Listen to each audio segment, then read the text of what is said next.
Κυρίες και κύριοι, καλησπέρα σας και καλώς ήλθατε.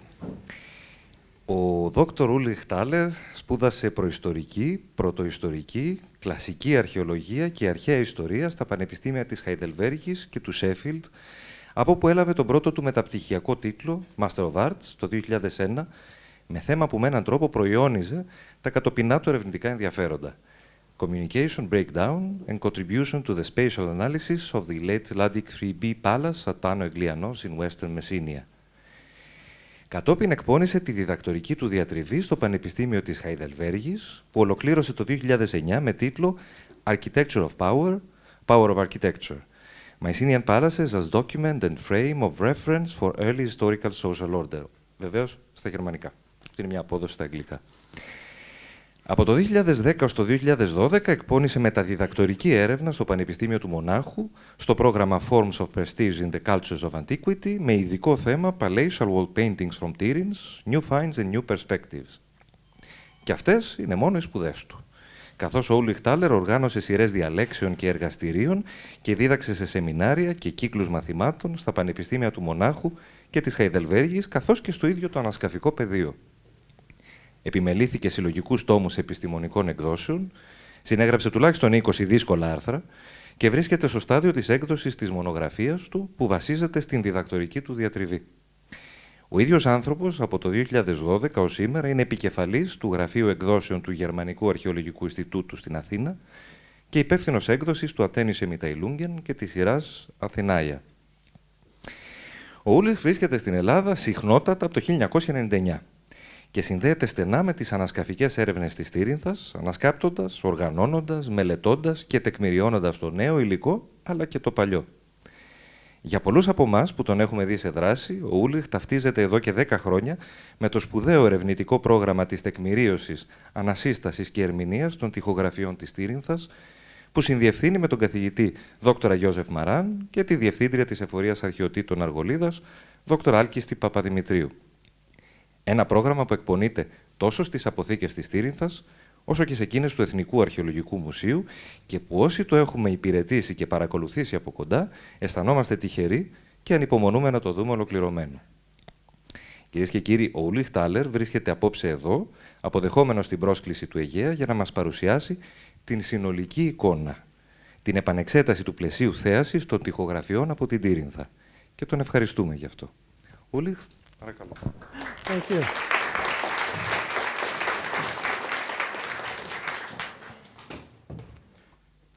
I actually read the other day that your personality changes a bit depending on what language you speak. So first of all, apologies for still speaking English in Greece. And apparently I've been here for a while. Also, I have to say I really need to work on my Greek, because in Greek I sound like a very interesting person to myself. That hadn't occurred to me in quite that way before. It is a great pleasure and an honor to be able to speak here tonight, and I would like to thank both Aegean and the Swedish Institute for the opportunity and the pleasure, and it's a particular pleasure to see a number of colleagues both from the National Museum, and be introduced by one of them as well, and from the Eforia of Nafplio, who have been involved, as you will see, with the project I'm going to talk about for a number of years. Now, in the beginning, there was an ear. The ear, as you can see in my title slide, closely resembles other ears that have been on display at the National Museum for about a century. That is, the ears of women of the so-called Große Frauenprozession, a near life-size wall painting of a procession of women from the Mycenaean palace of Tiryns.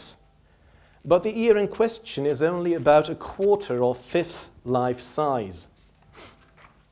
The beginning in question is the fall and winter of 2006, when a new project that Kostas just mentioned, a project on wall painting finds from Tiryns, was getting underway, and we caught, among a large group of recent new finds, a first glimpse of a friendly human face, or if not the face, at least the ear. Not the whole face yet, much less the whole picture. By 2007, thanks to the diligent searching of the project's conservators, the ear had finally grown a face, which, to make things a little more interesting, overlapped the back of a second, smaller head. By November, the coherent group of fragments would include some floral attributes, as well as then unidentified red and white and black and white motifs at the margins, which by mid-2008 would turn out to be part of some sort of ephemeral shelter and its support. The search for physical joints is supplemented after scans and digital drawings are prepared in 2009 and 2010 by grouping non-joining but clearly related fragments and groups of fragments with a central group. One of these further sections, for example, shows a bit of a skirt and a foot of the smaller and the hand of the larger figure, which appears to hold the smaller one. And by February 2011, further fragments have come to show that the core scene encompasses a third figure, which appears to hold up or hold onto the support of the ephemeral shelter, which in turn has become identifiable as a parasol. But only the preparation of an overall reconstruction drawing in the following years, leading up to a publication in 2015, makes it clear that this core group of three is repeated at least twice more and accompanied by yet further female figures. Now, assuming a minimum of 3 groups of 3 female figures each under a parasol, the original length of the frieze can be estimated as no less than 1.55 meters, while its height should come to at least 55 centimeters and more likely 60 or more.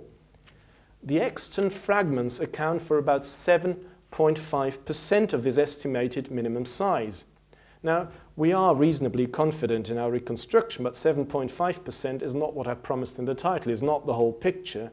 It's merely all that we're ever likely to see, if we limit our perspective to the painting itself. My contention today, although it may not be particularly contentious, I hope, to some here, is that we should not limit ourselves in this way, but that we should rather consider a deliberately wide range of contextual perspectives a necessary corollary to, or even an integral part of wall painting studies. To illustrate this, I will draw upon several case studies that have come out of the aforementioned project on Tiryns wall paintings, trying to indicate, and I apologize for the somewhat inelegant phrase, a different vector of contextualization in each.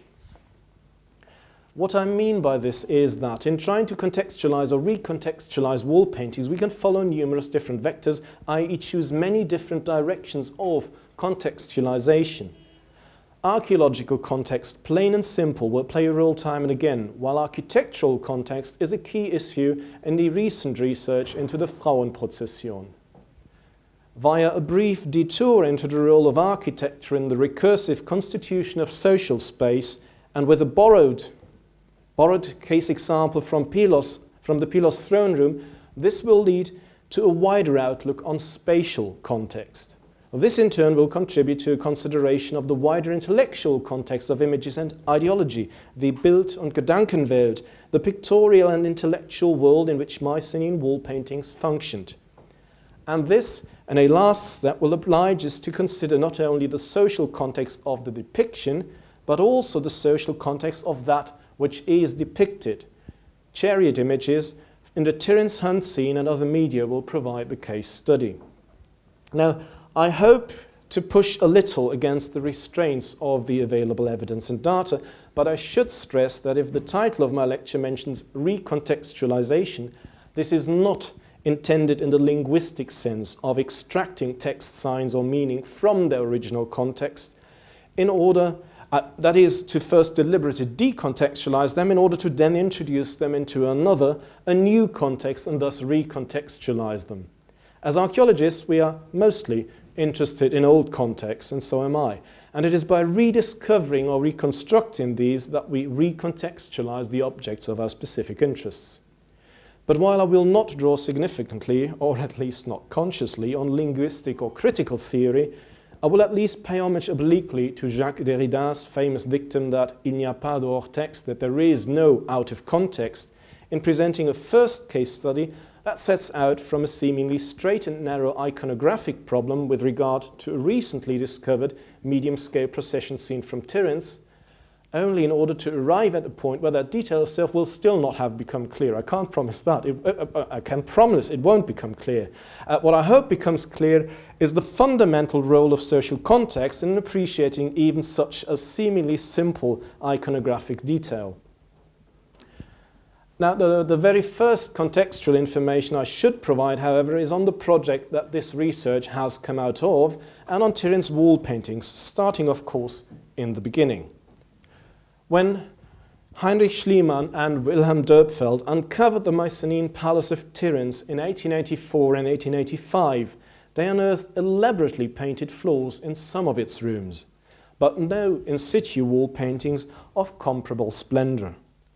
That the rooms of the palace had once been decorated with mural art was evident not only from occasional fragmentary finds, but also from the preservation of badly burned painted dados in some rooms. In the central palace area, however, that is, the Megaron with the throne room and the porticos of the Megaron court, no clear evidence of wall paintings could be found. The mystery of the seemingly missing wall paintings was partly resolved in 1910 through the finds in the western staircase, which formed the basis for Gerhard Rodenwald's volume Tiryns II, Die Fresken des Palastes. Encompassing the Frauenprozession, the Tiryns Hunt Frieze, and the Deer Frieze as the most well-known and best-preserved compositions, these finds came to light in strata which included burnt building debris, apparently material from the upper Acropolis in secondary deposition. The same most likely holds true for early 20th century finds from the middle Acropolis, the Mittelburg. And about half a century later, conservation work under the direction of Nikolaus Verdelis led to the discovery of similar deposits of debris, the so-called epichoses, in the southern part of the west slope of the Acropolis. Verdelis assumed a close connection between epichoses and western staircase finds. It was long held that the strata of debris in the western staircase had been excavated in full in 1910, and accordingly it was more than little surprising when, in 1999, in the course of conservation work aimed at the preservation and better presentation of the Tiryns fortifications, and undertaken jointly by the Nafplio-Euphoria and the German Archaeological Institute, a small-scale excavation by the Euphoria found undisturbed remains of these strata. The pottery from the remarkably productive 3 by 2 meter trench was presented in Elida Kardamakis' 2009 Heidelberg PhD thesis. The wall painting finds became the subject from 2006 onwards of a new Greek-German cooperation, a joint project of conservation and study under the title Bildräume und Raumbilder, which Alcestis Papadimitriou, the Ephoros of Antiquities for the Argelet, and Joseph Maran, the director of the German Tiryns project, as Kostat mentioned, very kindly invited me to co-direct. Now, Germany is notorious for its composite nouns, and even those short ones, Bildräume and Raumbilder, are very difficult to translate, so I won't try. If anybody wants to ask about that, please do that. Not in discussion, but in the reception afterwards. Now, as close connections between the old and new finds became more apparent in the course of documentation and study of the new material in Tiryns, Renier worked on the old finds stored at the National Museum was incorporated in the project from 2010 onwards, focusing at first on the de- and reconservation of material that had first and last been treated a century before. As a result of a very productive cooperation with the museum's prehistoric collection, Lena Papazoglou-Maniudaki and Eleni Konstantinidi will join Josef Maran and myself in the restudy and publication of the old finds. In addition, I would like to acknowledge Melissa Fetters of the University of Salzburg as my co-researcher and actually sometimes my teacher in a study of chariot iconography that I will draw upon in today's presentation. And along with my co-research, my sincerest thanks go to our conservators, volunteers, and other project collaborators over the past 10 years, without whose diligent and dedicated work we would not have gotten anywhere. And it is, quite frankly, surprising how far you can get even with the restudy of old and, by the standards of their time, exemplarily published finds, such as the Frauenprozession, whose reconstruction from Rodenwald's 1912 monograph not only provides the background to my slides today, but has been familiar to students of Aegean archaeology for a century. Less familiar, though clearly stated by Rodenwald, is the fact that the well-known image is actually a composite of several figures. If we look, for example, at one of the larger preserved sections indicated in a supplementary illustration in Rodenwald's publication, some recently identified joins demonstrate that it did not belong to a pyxis bearer, but to a female figure carrying a narrow-necked metal vessel. The actual pyxis bearer, though the crucial fragment has not been fitted into the new reconstruction yet, was in fact facing in the opposite direction from Rodenwald's composite figure. The form of dress worn by the women in the Tiryns procession, which is closely paralleled, for example, in the Thebes life-size procession of women, is also well familiar, of course, and has attracted much scholarly attention since in 1903 Arthur Evans published the so-called snake goddesses of the temple repositories, exceptional faience statuettes with preserved colour decoration from the Minoan palace of Knossos. The Minoan origin of the costume is not in doubt. As Elizabeth Barber puts it, and I quote, "For the Cretans, this women's dress was traditional. For the Mycenaeans, it was borrowed, lock, stock and barrel, and it contrasts sharply with a much more conservative native dress." Native in inverted commas, end quote. In the Cyclades, copious wall painting finds made at the site of Akrotiri on Thaler from the 1960s onwards also document this form of female dress, that is, the combination of a flounced skirt and an open-fronted garment clothing the upper body. The Thaler finds also permitted numerous new observations, amongst which I would like to single out but two. Firstly, the contrast between the apparently fringed and pleated flounces on Crete and the mainland on the one hand, and the flounces of Tiryns skirts on the other, which are either relatively plain or show presumably woven patterns. This contrast provides a particularly clear instance of regional variations of the costume. And secondly, a series of scholars, most notably Bernice Jones, have come to question, largely in reference to the Akrotiri paintings, the idea of a bodice as a topless top, preferring instead to think of a fully or partially open-fronted long dress that was worn under and whose hem sometimes could be seen below a flounced skirt or shorter flounced kilt. This long dress has been linked with some plausibility to a garment termed heanos in the Linear B texts. On the other hand, there has been some debate whether on the 13th century mainland the Minoan costume survived as an actual form of dress at all, or merely as an iconographic relic. Indeed, the hypothesis of a long dress is itself still under debate, as illustrated, for example, by Abila Lethan's recent suggestions for the reconstruction of a bodice as a short, tight-fitted jacket. In these, she considers the closeness of fit with a painted prototype as a central criterion. Bernice Jones, on the other hand, focuses less on closeness of fit and more on technical details depicted, such as the bands, which I quote, cover seams, finish cut-and-draw edges, and mask the tops of applied flounces, end quote. These led her to a reconstruction of the heanos that convinces, I think, in its economy with regard to the used and the wasted cloth. This is not, however, a debate I intend or possibly could resolve today, but it does provide important background information to any effort to make sense of another Tiryns wall painting, which shows a detail of female dress not observable in the near life-size Tiryns women's procession. This is, at a preserved size of 50.5 centimeters by 45.5 centimeters, the largest coherent sections among the new 1999 finds, a painting which provides the clearest attestation so far of a processional scene at the medium scale from Tiryns.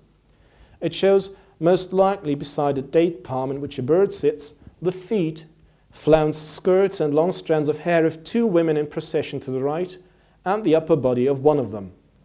It also shows a thoroughly peculiar detail of the garment which clothes that upper body. The ornamental band, presumably finishing a cut edge along the front opening, is continued across the upper part of the abdomen below the breasts, leaving the lower portion of the abdomen free. This inframammary band does not appear to make sense for either a bodice or a heanos, but the juxtaposition with Jones's reconstruction of the Hyanos is particularly instructive, since in Jones's reconstruction of this garment, any band has a technical as well as an ornamental function. The headband above the shoulder results from weaving on a warp-weighted loom, but also serves to take in the raw cut edges of the front panels. Other cut edges, apart from the hem, are either taken up in seams on the sides or finished with a textile band on the sleeves and along the front opening. The latter combines natural selvage, woven selvage in the lower section with the bands around the neckline. What function, however, could the band below the breasts in the Tiryns painting have served? A textile band, and even more so the continuous band shown here, would seem comparatively ill-suited for pulling the garment closed in front, a purpose better served I'm sorry.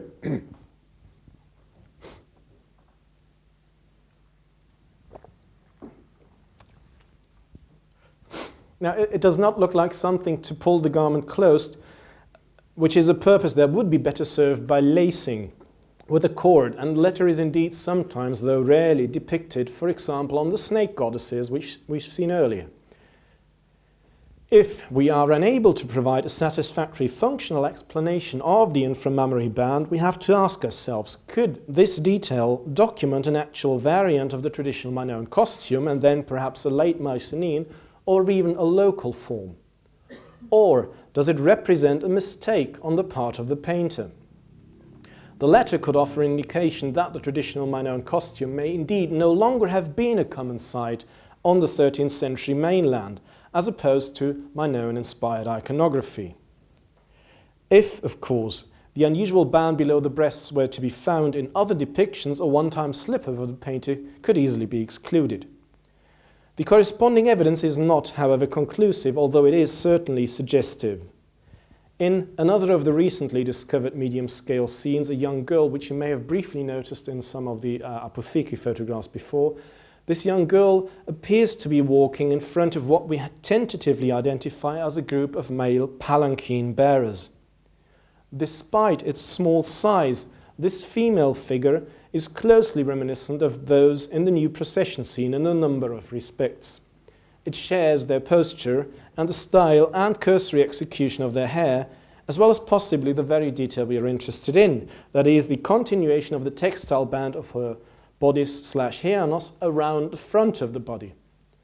No other Tirinthian depiction of women in festive dress repeats this detail, the inframammary band, but neither would any appear to be incompatible with it. Again, we take a look at the gift-bearing ladies of the near life-size procession as an example, who consistently hold their near arms in a position that would hide any band situated immediately below the breasts. In addition, the textile bands framing their bare abdomens show the same peculiar backward slant seen in the new procession scene and also repeated in further depictions from Tiryns, here an example from the pomegranate bearer scene we saw in the beginning. This backward slanting band appears a somewhat peculiar feature in a bodice and would hardly fit the assumption of a hyanos at all. Indeed, it has been linked by Bernice Jones to a third type of garment, the so-called bolero, the reconstruction of which rests, however, on a fairly limited iconographic corpus. In Crete, it has most notably been identified in the Aegean Triada sarcophagus, where it is worn either over a dress or on its own, though not in combination with a flounced kilt. A distinct mainland variety of the bolero, characterized by, nota bene, attached textile bands, has been suggested and reconstructed based on the fairly limited remains again of such textile bands in two murals, one the so-called Mykenaia, the other a procession scene from Pylos. In both instances, it would have been combined rather than worn instead of a bodice/hyanos. At first sight, such a mainland bolero may appear to be the solution to our sartorial problem, but nonetheless I retain some skepticism. While assuming a bolero would explain the presence of a band below the breasts, it would neither explain why this should be continuous with a neckline framing bands, nor would it account for the absence of the second, crossing band. At least in the near life-size procession, I think, there should have been room for this detail. And while Jones suggests that, I quote, the lower end of the bolero is tucked into the skirt, end quote, in the depictions of the large-scale procession, that lower end would seem to be considerably more substantial and or less triangular than other depictions suggest. On the Aegean Triada sarcophagus, for example, the lower end barely reaches the base of the spine, while in frontal depictions, as Jones herself notes, the bolero appears simply as sleeves without any other part of the garment visible. Both with regard to its size and the single frontal band, and moreover, since its use without another garment worn underneath would differ from other mainland instances, a putative Tiryns bolero might almost be termed, if one really wanted to coin a term, a bodice bolero hybrid, or as has been suggested to me, a bollis for short. Now, unless we were to rethink the form of the proposed mainland bolero in general, then the Tiryns garment with a single frontal band, with a backward slant of the band framing the abdomen, whether we choose to term this bodice bolero or whatever else in archaeological retrospective, such a garment could provide, or such a detail could provide, an important addition to other idiosyncrasies in the depiction of the traditional Minoan female costume in Tiryns. As such idiosyncrasies, we can note an unusual preponderance of ankle-length skirts rather than shorter flounced kilts, and their comparatively complex flounced structures, as well as variegated backings onto which skirt flounces seem to have been applied, and probably even asymmetric ones. So I know at least one person who's listening to me and knows more about this will disagree strongly. And lastly, the peculiar recurrence in some paintings of the bodice bolero's band ornament in either a girdle or a skirt banded at the waist with the same design. Now, all these would seem a promising list of characteristics, I think, to define a local style or variant of the traditional female costume. And yet, the fact remains that the single frontal band, the asymmetric skirt backings, and the complex ornamental sequences are difficult to satisfactorily explain in terms of function and or construction. Thus, they could, along with the painter's additions of flounces in outline where no flounce should naturally occur, equally well represent distortions in the increasingly ornamental pictorial transmission of an otherwise obsolete form of dress. I'll have to admit, therefore, as I indicated in the beginning, to still being undecided whether to see a local variant of the Minoan costume here or an indication of its purely iconographic survival. But the point I hope to make today is that in either case, any effort of teasing out the meaning of even a detail that might seem to fall within the remit of iconographic debate, pure and simple, is in actual fact entirely contingent on assumptions about contemporary social practice. In this case, dress code and related customs. Now, return our focus from matters and manners of dress to the near life-size procession of women from Tiryns. At least one fragment among the new finds adds to the known list of offerings or gifts borne in that procession. Besides the pyxes and other ivory and metal vessels, as well as the terracotta figure identified by Christos Boulotis and the oxhide ingot tentatively suggested by Jenny Wilson, we can now identify with confidence an ivory comb with a raised central rosette, which finds numerous clear parallels in tomb inventories. Besides adding to the known iconography, this fragment provides a very clear illustration of the close connection between old and new finds from the Western Staircase, which evidently need to be considered part of a single coherent deposit. A yet more striking link in this case between spatially clearly distinct areas of excavation is indicated by two other fragments among the new finds.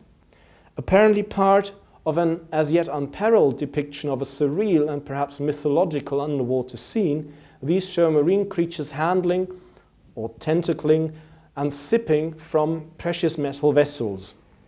These can be linked among the old finds to what we can now identify as a fish drinking from a rhyton, depicted on a fragment not from the Western Staircase, but found in the Middle Acropolis. Unless we assume the repetition of such a highly unusual scene, this raises the possibility that the fine groups from the Middle Acropolis and the Western Staircase are closely related in terms of origin, and that more specifically, a near life-size procession of women found in the Mittelburg may originally have had a much closer link to the Western Staircase procession than the mere thematic connection noted in previous research suggests.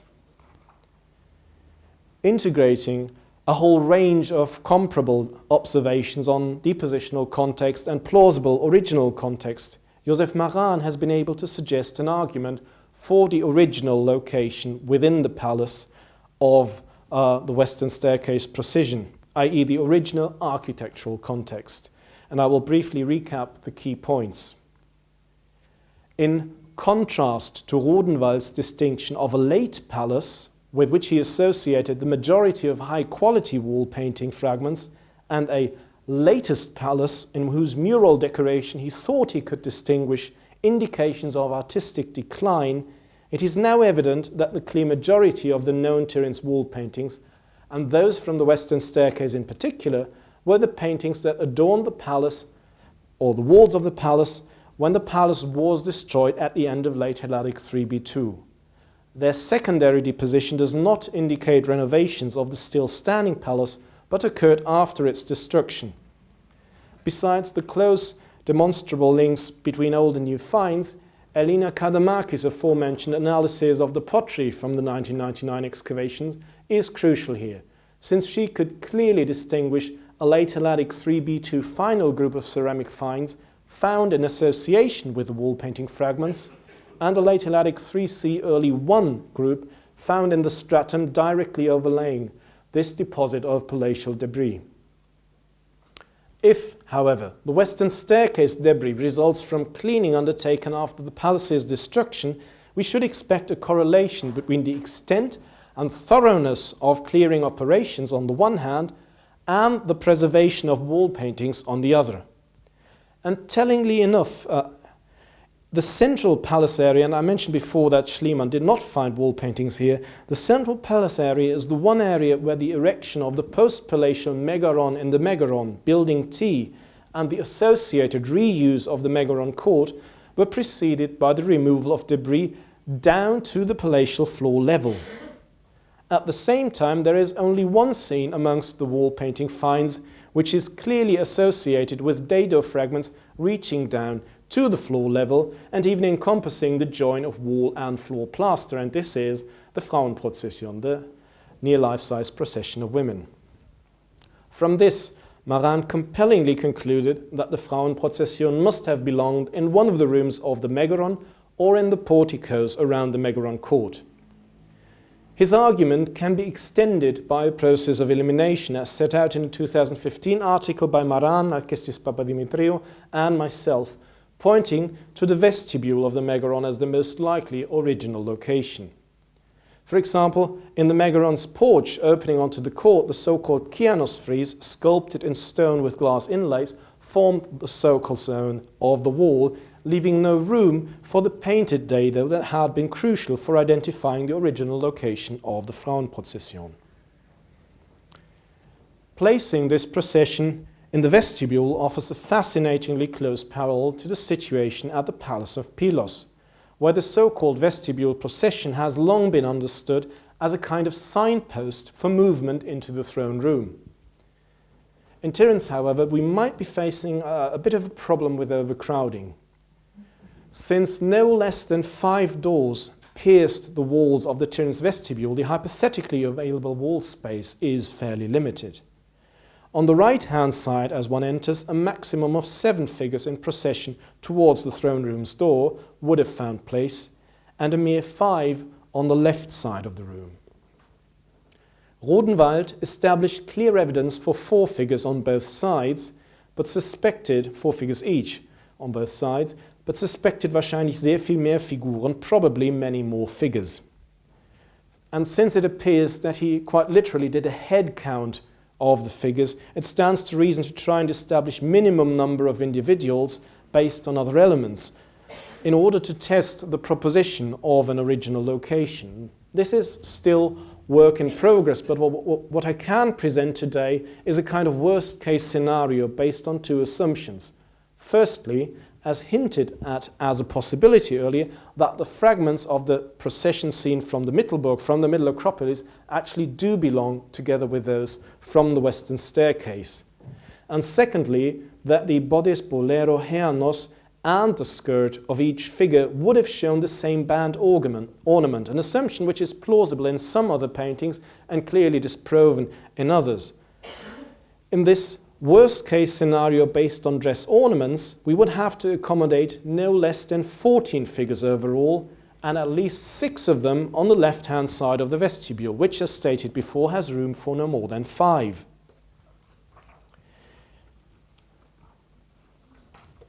There is, however, a potential solution to such overcrowding. Whereas in the standard reconstruction of the Frauenprozession, the women's feet rested on a painted wood imitation dado, some fragments from the Middle Acropolis show a straight edge of the plaster that indicates a real-life wooden architectural member, such as the horizontal timbers we should expect above the Kianos frieze in the Megaron porch. And indeed, a corresponding toe above a plaster edge could also be identified for the first time in 2011 among the new Western Staircase finds, here shown at the top with one of the more common toes above wood imitation dado below. In the light of these observations, the open porch could have accommodated part of the women's procession after all, which, like many other elements of architecture and decoration, would have served to tie the rooms of the Megaron together closely, thus underscoring the processional figure's suggested role as signposts.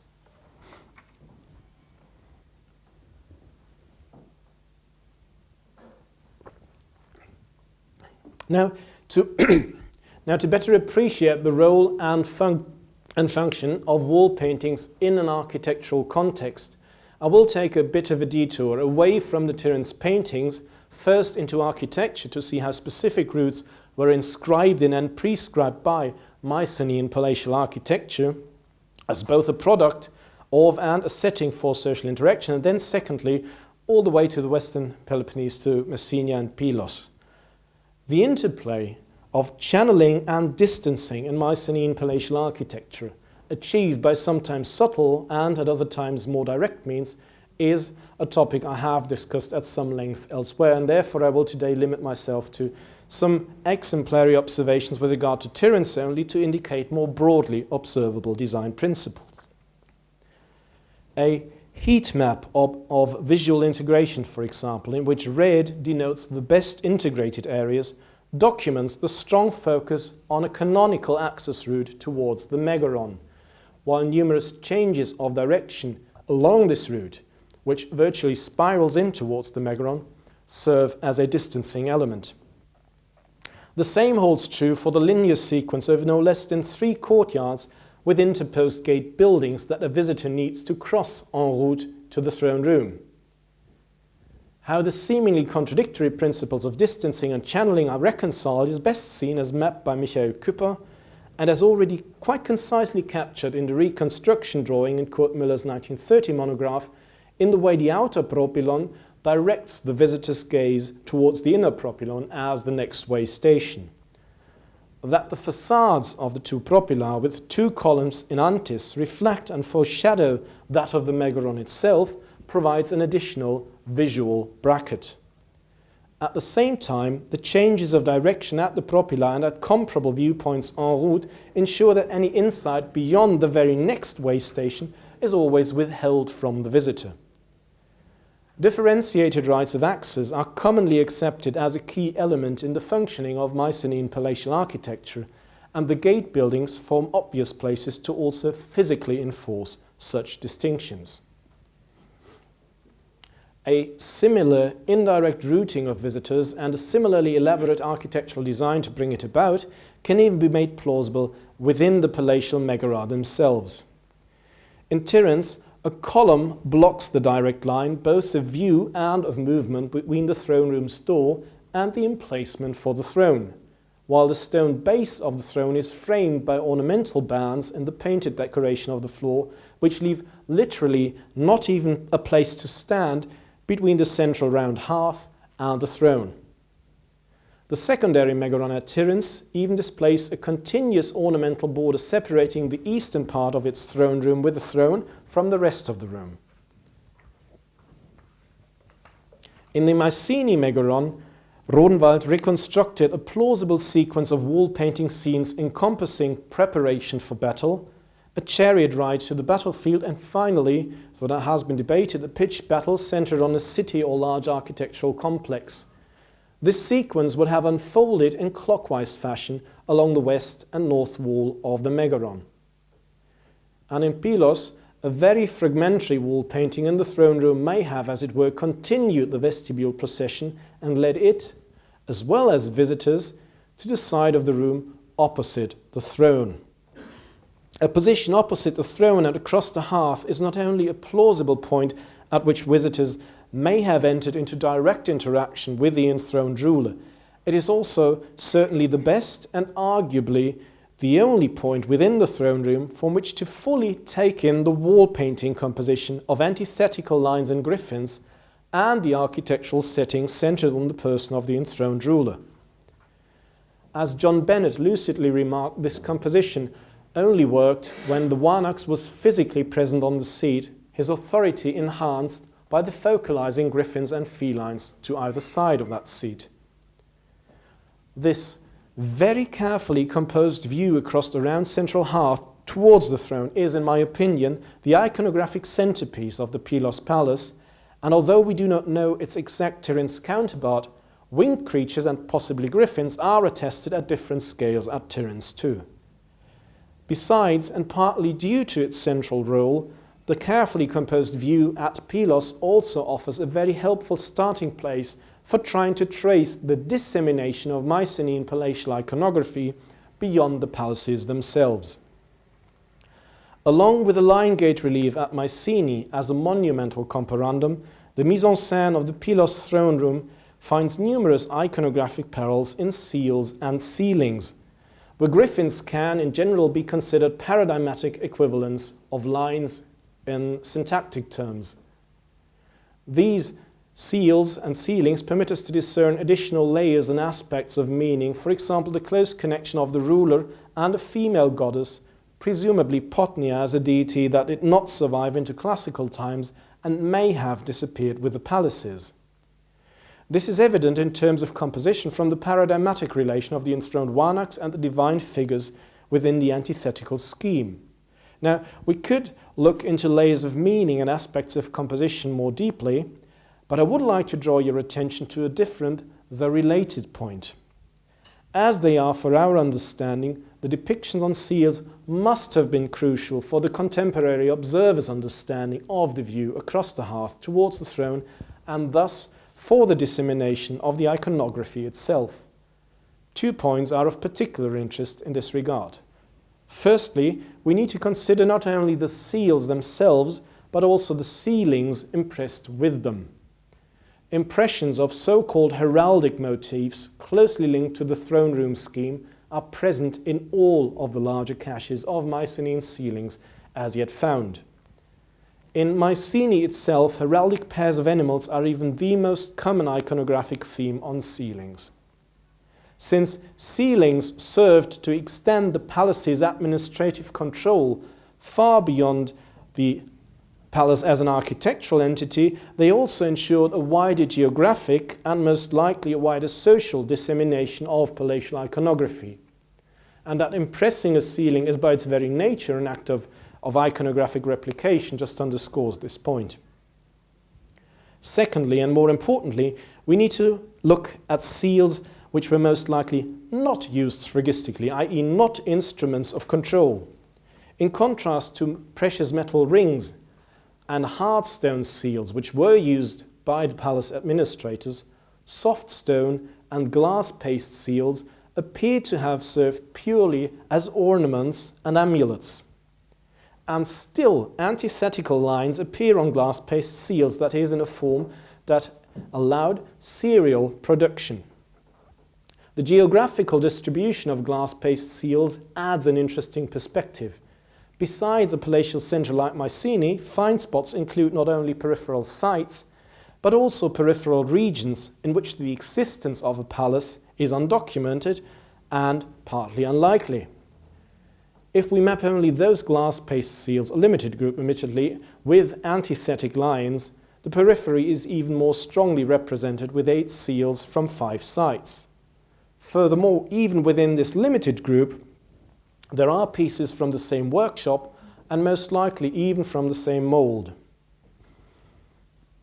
This can be seen to suggest palatial production and possibly even a dissemination, controlled by a palace at least in its initial stages. But whether this was actually the case or not, the iconography that is disseminated is clearly a palatial one. Thus we can see how the carefully composed view towards the throne, as I said, a centerpiece of the iconography in the Palace of Pylos, is embedded in a wider iconographic system, that is, how the imagery of non-movable and life-size palatial art, which communicated central ideological messages in a palatial setting, is disseminated first in a mobile though palatially controlled medium, and then, given the production in molds, and please see the inverted commas, a potential mass medium, which is received and perhaps purposefully disseminated beyond the palatial sphere. Like the antithetical scheme and the griffin, the chariot, and I mean both the actual object as a military technology and elite vehicle, as well as its depiction in different media, forms an element of the shared material culture and iconography of the so-called Eastern Mediterranean koine of early states and their elites. Yet, the only region within the Eastern Mediterranean where the chariot motif is transmitted from elite to non-elite media to any appreciable extent is the Aegean. It might even be possible, as we will see, to get some sort of sense of the chronology of this iconographic transmission. Mural art, on the other hand, as the primary medium for chariot iconography in the Aegean, is of course inherently conservative, and thus I can take, as it were, a chariot ride back to Tiryns and just take the late Helladic 3B2 chariots from the Tiryns hunt scene, which are arguably the chariot mural preserving most details, as a proxy for both contemporary and earlier chariot wall paintings. The reconstruction here shown, I should state clearly, is a composite of at least 2 separate depictions. The level of detail shown here is remarkable, with even the linchpins fixing the wheels to the axle clearly indicated. With regard to the attention to technical detail, to the ability to capture it, and to the painter's apparent familiarity of the subject, one might almost be tempted to take chariot paintings as a benchmark when it comes to judging the reliability of wall painting artists as eyewitnesses.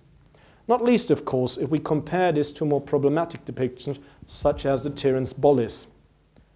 In fact, the only other medium which indicates a comparable familiarity with the subject of chariots is found in the Linear B logograms of the administrators recording the palace's actual chariots. Both murals and logograms show a number of distinct characteristics which have allowed to clearly set Aegean chariots and chariot horses apart from their contemporary Eastern Mediterranean and specifically Hittite and Egyptian counterparts. And this is obviously largely the work of Joost Krauwel I'm referring to. Firstly, the custom of tying the horses' manes in tufts.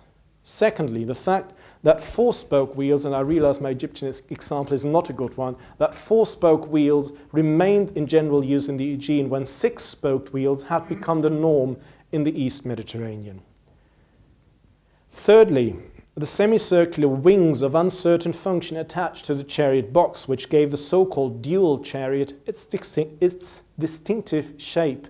And fourthly, the short, pointed protrusion visible below and behind the chariot box, probably the end of the pole which ran underneath the box. A fifth, specifically Aegean characteristic, can only be partly glimpsed behind the horses in the Tiryns painting, but was fully visible in the depiction of a chariot to which the horses are yet to be harnessed from the preparation scene in the Mycenae Megaron.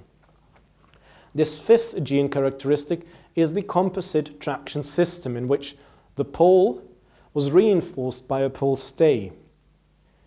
The arcades formed by the pole brace and other elements linking the pole stay with the actual pole are the key are the key to tracing the chariot theme through different media.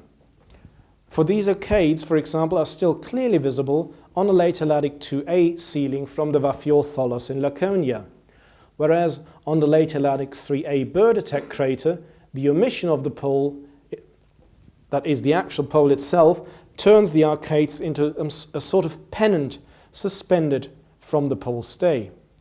A slightly later deep bowl crater from the Epiphysis of Tiryns shows semicircular pennants instead of narrow ones, i.e. inverts the original arcade motif.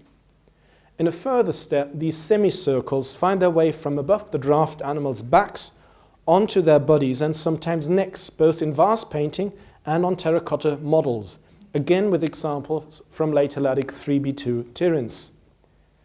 Since the reins of terracotta models offer little space for decoration, the painter may have felt the need to shift a familiar motif, whose origin in the traction system was no longer apparent, onto the body of the draft animals. Thus, a transfer of the chariot motif first from wall to vase painting, then on to terracotta figurines, and in all likelihood from there back to vases seems plausible. For the pictorial craters and the terracottas, further links are provided by, for example, fill motifs, as well as by the fact that the production of both peaks in late Helladic 3a2 to b1 and by the neutron activation analysis of a terracotta from Aegean documenting a chemical signature better known from pictorial pottery from the Mycenae-Berbati area, which was widely distributed in the Eastern Mediterranean. Palatial control of the corresponding workshops, and thus of the production both of chariot craters and chariot terracottas, is at least a very distinct possibility. This makes it all the more interesting that, in contrast to chariot craters, which with some changes survive into post-palatial times as part of a deliberately retrospective material expression of newly ascending elites, the chariot terracottas, though less costly in production, seem to disappear from the archaeological record after the fall of the palaces, as Melissa Fetters has documented for Tiryns, and disappear along with other figurine types for which a strong connection with the palace is likely, such as driven oxen groups and enthroned figures. It is tempting to view these terracottas as media through which palatial iconography was spread in wider social circles, which after the fall of the palaces no longer shared in the elite's iconography to the same extent, because, I want to argue, they no longer participated in an elite-driven prestige discourse, or at least not in a prestige discourse driven by the palatial elites. And this leads me beyond iconographic discussions, though perhaps fittingly in a discussion of as prestigious a medium as wall paintings, to the notion of prestige itself, often invoked, but rather rarely defined by archaeologists. To offer a first approximation to a definition, prestige can be contrasted to status by adopting the sociologist Kingsley Davis's definition of esteem. Thus, we can conceive of prestige as related to the expectations of a certain status, yet attached not to the status itself, but to the success or failure in carrying out the duties and obligations that are associated with the status. Prestige, in this sense, bears close resemblance to symbolic capital sensu Pierre Bourdieu and to face, both in the traditional Chinese sense and the one established by Irving Goffman. In contrast to status as a relatively fixed and, so to speak, objective social position or role, prestige is understood as a more fluid category, a phenomenon of interpersonal description. Prestige ultimately rests in the eye of the beholder. Thus, it is non-objective in two ways, that is, both as a matter of judgment, or more neutrally of evaluation, and as a quality typically attached to human agents rather than inanimate objects. Consequently, artifacts are not in themselves, as we often assume, carriers of prestige, though they may be strategically employed in specific social acts to gain prestige. Thus, not only should we avoid conflating categories such as prestige goods and status markers, because prestige and status are different things, but we will do well to question the idea of prestige goods per se. While individual prestige can transcend social status to some degree and can by extension ultimately even contribute to changes in individual status, prestige by association can directly cross-cut given status hierarchies and even be strategically employed to counterbalance or negate them. The royal favour as a source of prestige constitutes one such strategy, as explored most notably in Norbert Elias's figurational analysis of the Ancien Régime court, but is already lucidly described by the Duke of Saint-Simon as a contemporary of Louis XIV. It is certainly no coincidence that the mercantile connotations of Bourdieu's symbolic capital find a precursor in what Saint-Simon termed crédit. But beyond being a source of prestige through his demonstrations of favour, the king of the Ancien Régime also provided by his example the yardstick against which prestige was measured. That there's actually a proverb from the 18th century, "Il est fou ou le roi n'est pas noble." He's mad or the king is not a nobleman. Now, if today something is very obvious, we speak about Catholics and the Pope or bears and woods, he is mad or the king is not a nobleman. This is something that is so obvious. The king is the nobleman. The king is the measure of nobility.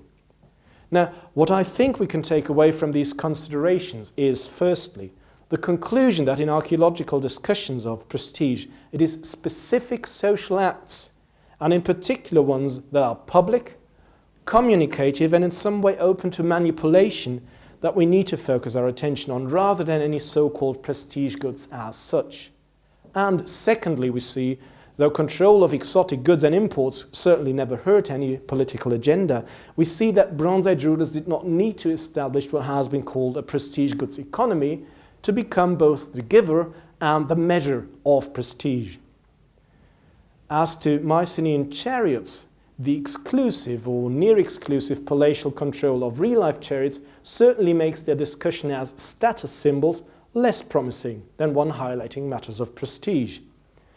And as regards their prestige value, the seeming dichotomy between the chariot as a military technology on one hand and as a prestige good on the other basically just disappears if we see prestige not as inherent to objects, but as gained in their strategic deployment in a social context. The chariots and associated skills needed to be seen to be socially effective and to be appreciated. Indeed, the fact that acts involving the chariot needed to be seen may well indicate the logic behind the wish to capture them in imagery in the first place. Thinking about specific occasions or events, we might even reconsider in terms of social relevance what has been seen as documentation of straightforward military deployments. The Knossos SC series tablets record the provision, ultimately by the Wanaks, of chariots and horses, as well as further elaborate equipment such as corselets, partly to named individuals, such as in this case Opilimnios. This brings us back to the royal favour as a source of prestige, and it would certainly have constituted a highly prestigious occasion, this transfer of a chariot.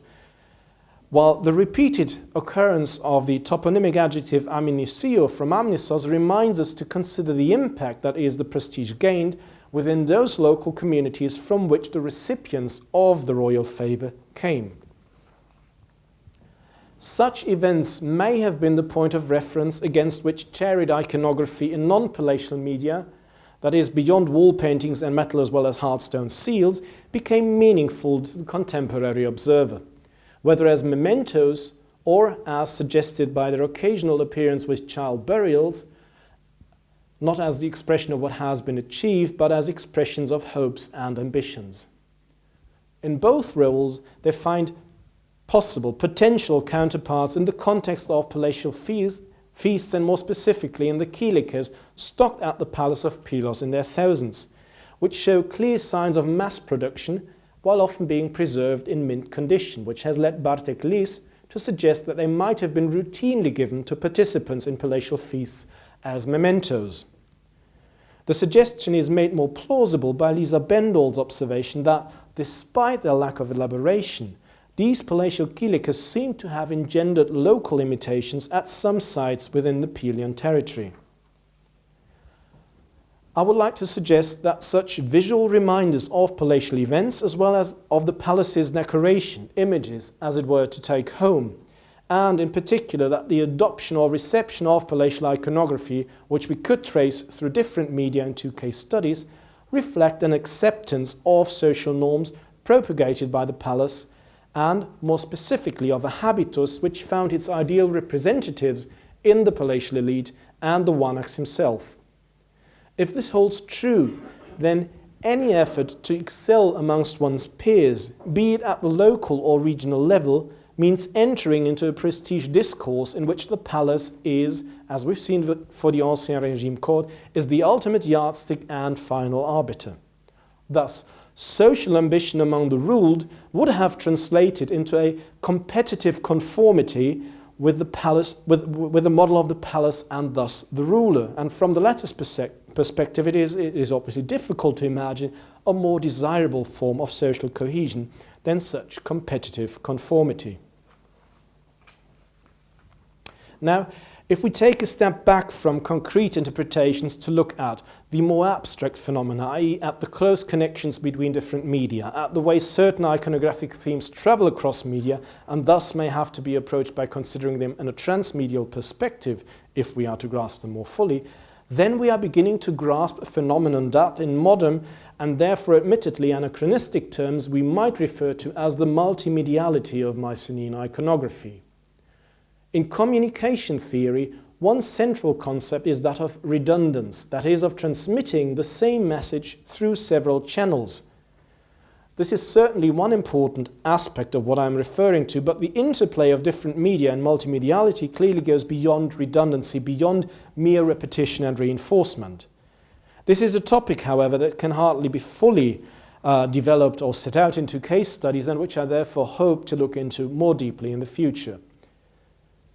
But even those preliminary observations I could offer today will, I hope, suffice to underscore the importance of the contextuality of the one medium I set out to take a closer look at, that is, Mycenaean palatial wall paintings. If, as I indicated in my detour into architectural constituted social space, if differentiated rights of access made it difficult to get into the centre of the palaces for most of the population, then the question becomes crucial how the ideological messages encapsulated in centrally located wall paintings could make it out of the palace. The notion of multimediality, or whatever less anachronistic term we might still come up with, the notion of multimediality as one of the contextual perspectives discussed today offers one way to approach the dissemination of palatial iconography beyond the palaces themselves. At the same time, considering the dissemination of a specific iconography almost inevitably leads, or in my opinion should lead, to an inquiry into the ideological content transmitted, whether received or not, in this iconography, and into the socio-political mechanics of asserting this ideology. In art historical discourse, that is, in the consideration of visual and other artistic expression in historical periods, a lot of socio-political as well as other contexts will be known at the outset. Well, not all of it, obviously, but it will be partly a given, an explanans rather than an explanandum. But that should by no means be taken to imply that we should disregard context when, with regard to prehistoric or protohistoric art, it becomes something to be explained itself. In a lecture on iconography and agency in the Mycenaean era, presented 2 years ago in the series Greek Iconographies, Jim Wright pointed out the value of a specifically prehistoric, i.e. a prehistorian's perspective on visual media, by which he understood, at least if I understood him correctly, a decidedly contextual and agency-oriented approach. Now, whether you agree or disagree, as we're soon to find out, with my specific suggestions about prestige or with the linkages I have suggested between the physical evidence of fragments of painted wall plaster and specific sociological concepts, I hope that the least we might agree on today is that such an approach to, as it were, art prehistory is a fruitful one in principle. And obviously, not all of the contextual vectors indicated in my talk will prove fruitful for any or every given wall painting under consideration, but I hope to have shown that each of these perspectives can help in specific cases to make Bronze Age wall painting less two-dimensional than at first sight they may appear to be. Thank you for lending me your ear.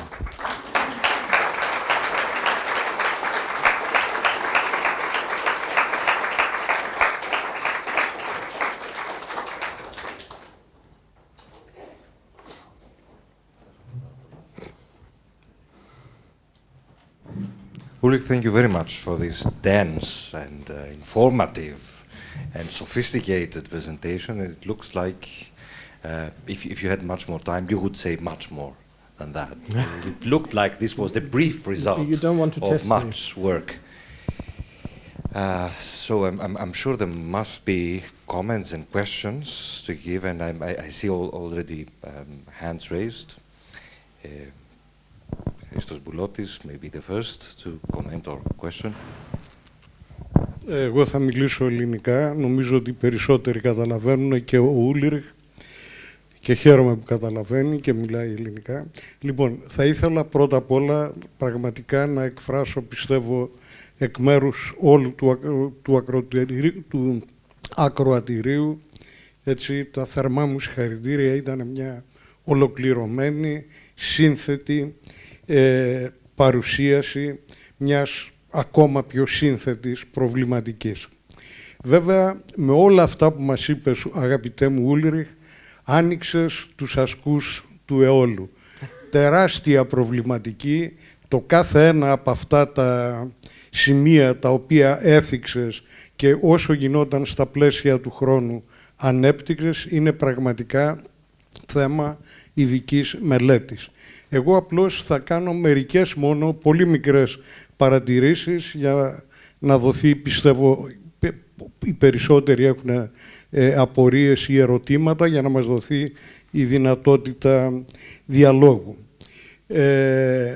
Θα ήθελα πρώτα απ' όλα, το οποίο είναι ένα πολύ βασικό ζήτημα, η χρονολόγηση της μεγάλης πομπής της Τίρυνθας.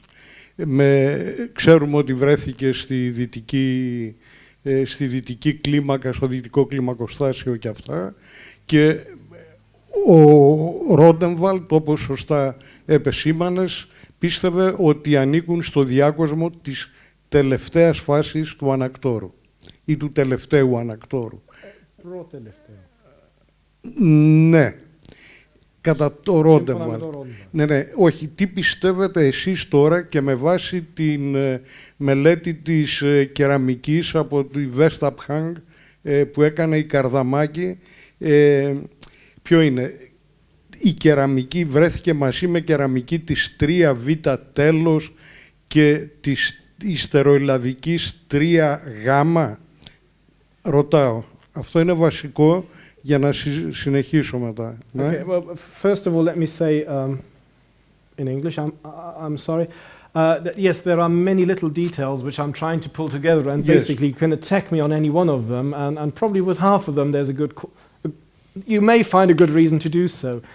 That's why I find it crucial to try and get into these issues from as many angles as we can, and that's obviously what Alison Wiley called triangulation. You tackle the problem from different directions.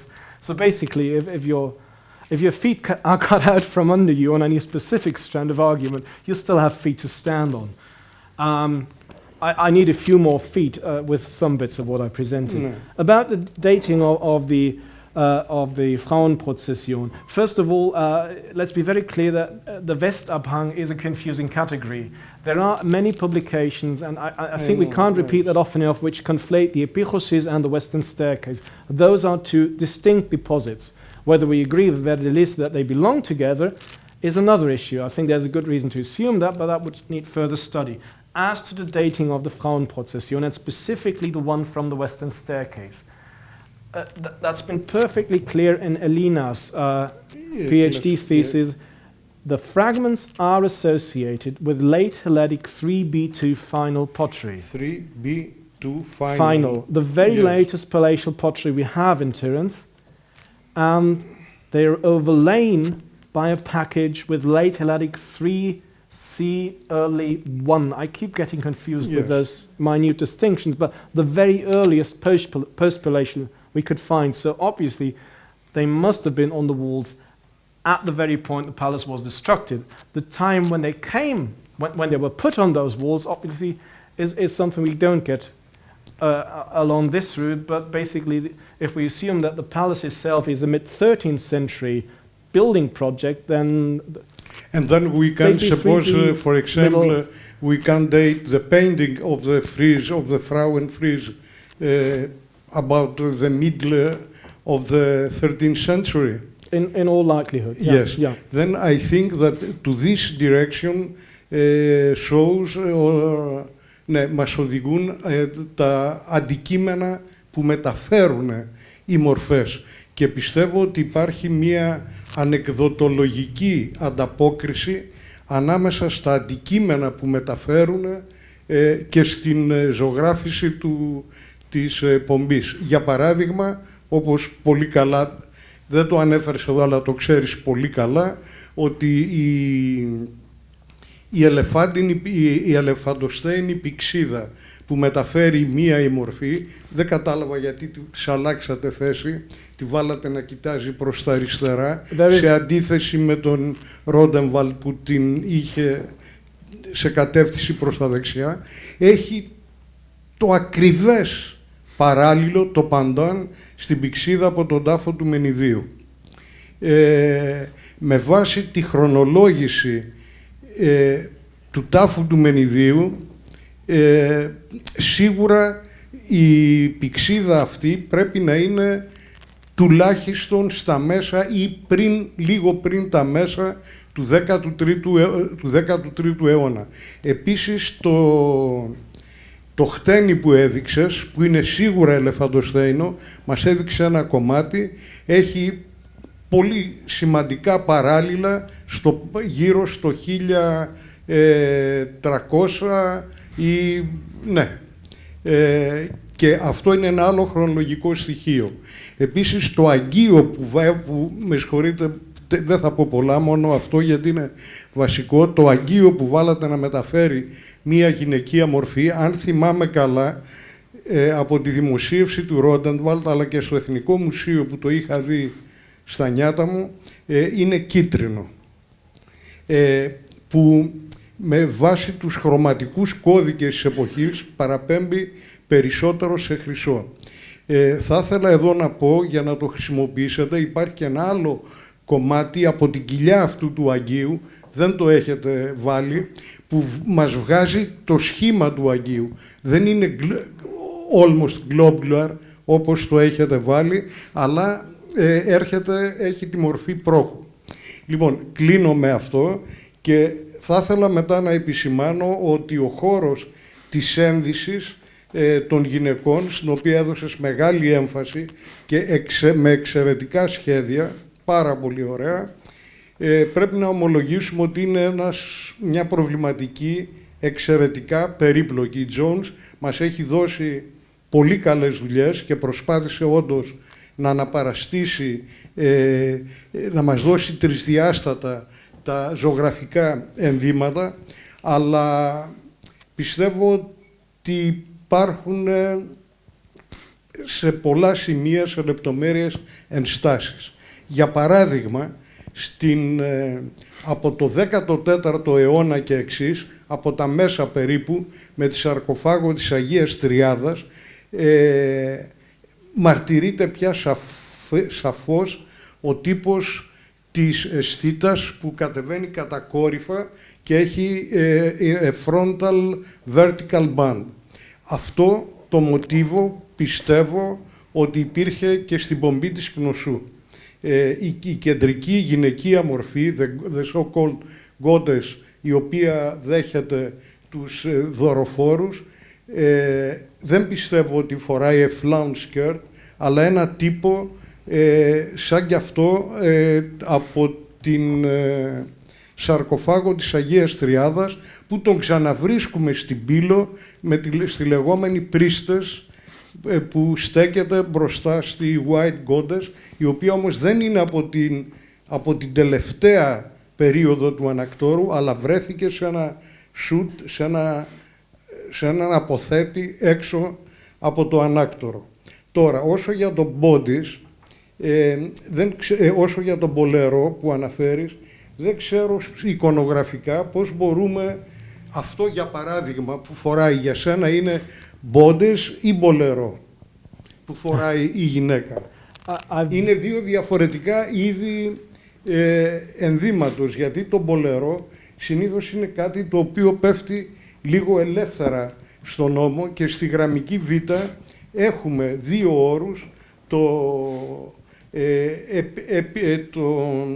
επιρροπάγια, την επιλοπαία, που σημαίνει ότι είναι ένα μικρό ένδυμα που πέφτει πάνω από το βασικό, κάτι σαν ένα μικρό πέπλο, και το επικοιτονίγια ή επιχιτονία.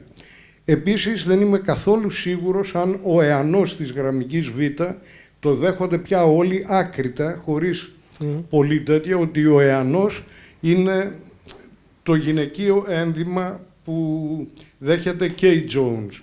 Γιατί στη γραμμική Β, κύριε Μπένετ, δεν ξέρω αν το θυμάμαι σωστά, νομίζω ότι εανοί μαρτυρούνται σε σύνδεση, in connection with male gods. Όχι μόνο με τις γυναικείες. Είναι ένα ένδυμα και αυτό στο άρθρο της Νος και Πέρνα, το dressing cult, το επισημαίνει. Δεν θα σας πω άλλα, μόνο ότι η υπομπή της πύλου με την ανδρική έχει διαφορετική λειτουργία με τις ανδρικές μορφές, πιστεύω, νοηματικά, ιδεολογικά, από ότι οι πομπές γυναικών. Με συγχωρείτε, αλλά είναι... As always, I have more to learn by listening than I have to answer when we talk.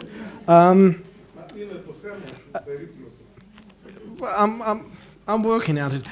Thanks for pointing out a bit of the metal vessel which I've missed. Basically, I was starting that reconstruction just from the coherence section we had, and I realized I have to put in anything here. So basically, a circular shape was at that point the quickest thing to go for. But this is not what we should publish, I agree. In the same way, there's one fragment which was missing from the reconstruction of the lady bearing the pyxes, and that is the one which has a bit of the pyxes and a bit of several fingers. And those fingers, by their inclination, would at least work better if we turn her around. And I actually think that Rodenwald said that himself, but he quite consciously offered a composite picture. As to the question, Bodies or Bolero, this is not something I will take a stance on today. I have to admit, it took me quite a while to even understand half of the things Bernice Jones has explained to me. But the one thing I will repeat is that she told to me about this little detail, about this backward slant. And she said, I quote, "This has bothered me for 20 years." 20 years ago, I was only just starting out with archaeology, never mind wall painting, so a few more years, okay? And I will offer an opinion. The thing is, and that's my point today, it doesn't fit either a Bodies or a Bolero really well. And that is what we need to think about, because that could give us something specifically Tirynthian. I'm not aware, for example, that that backward slant appears anywhere else other than in the obvious Boleros, but as I tried to explain, there are problems with trying to force this into a Bolero shape. Yes. So Tirynthian is the word. Very good. Do we please have some comments or questions? Έχουμε ερωτήσεις ή σχόλια? Should pose it. So, I would like to ask something. According to the final part of the presentation, the prestige and status manipulation or terminology that they inaugurated, they lived with. If you are correct, which applies to many societies, then the iconography is the witnessing of what was happening, and what was happening was also the way that they manipulated symbols. So we should, if we stay in your line of the prestige theory, we should believe what we see. They existed, such things. And in a way, if the comb is 100 years more ancient than the final destruction of the palace, then they had the reason to use it. And then The details... 50 years, actually. Well, I think we just said. In the last prehistoric Attica conference, the Menidi thing, according to the traditional pottery chronology, they said, okay, if we push it, it goes into B1, but the pottery. But the combs are there. What I wanted to conclude and ask, are you sure about the chronology? Of the stratigraphic chronology. I mean, you mentioned something like there was a part of the lower fresco there which joins to some fragments. The dating of the deposition of the western staircase find, yes, we are as sure about that as we could get. And actually it's something that might have been picked up on even before the new finds were made in the western staircase, because, for example, one of the details that Rodenwald referred to in arguing that there was a late palace before there was the latest palace is the fact that in the old western staircase excavations there was a floor level above which Mycenaean pottery was found. Now that was excavated at a time when nobody was aware that there was something which we know as post-palatial Mycenaean pottery. Hence, if you have Mycenaean pottery on top of the deposit, it can't be latest palatial by the logic of the early 20th century. And that might have got us thinking a bit earlier, but yes, with the association with the pottery as studied by Elena, we don't have... This is, other than the bodice ball, this is something I will say we have no doubt. On the other hand, the conical rhyton is attributed traditionally to the early 13th century. We have very rare cases in the late 13th century, but we have the ideogram in linear B of the conical rhyton. Yeah. Therefore, we should believe in what we see on frescoes and what we read in linear B rather than our typological. Funnily enough, the conical rhyton is where the dating, as far as the wall paintings are concerned, gets a bit less secure, because that's from the middle of Crotus, which only... We can hope to die, and this is really pushing it, we can hope to die by association, but which we don't have any good direct dating evidence for.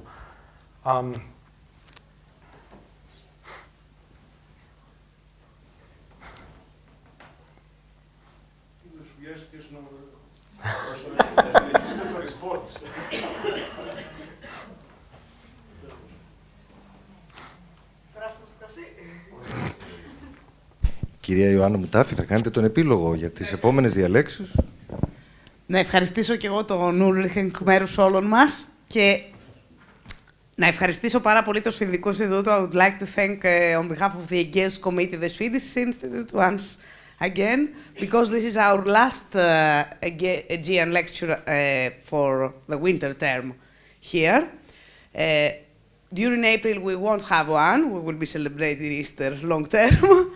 And in May, we're expecting all of you at the annual Aegeus event, which is, as always, at the Garden of the British School. We don't have the date yet. It will be during the last week of May, and there will be a last Aegean lecture by Jim Wright and Mary Dabney on the results of Chungiza excavation. Οπότε τα λέμε το Μάιο, ελπίζω με όλους. Μην ξεχάσετε και την κλήρωση, ετοιμαστείτε να πάρετε λαχνούς και ας πιούμε τώρα ένα κρασί. Ευχαριστούμε πολύ.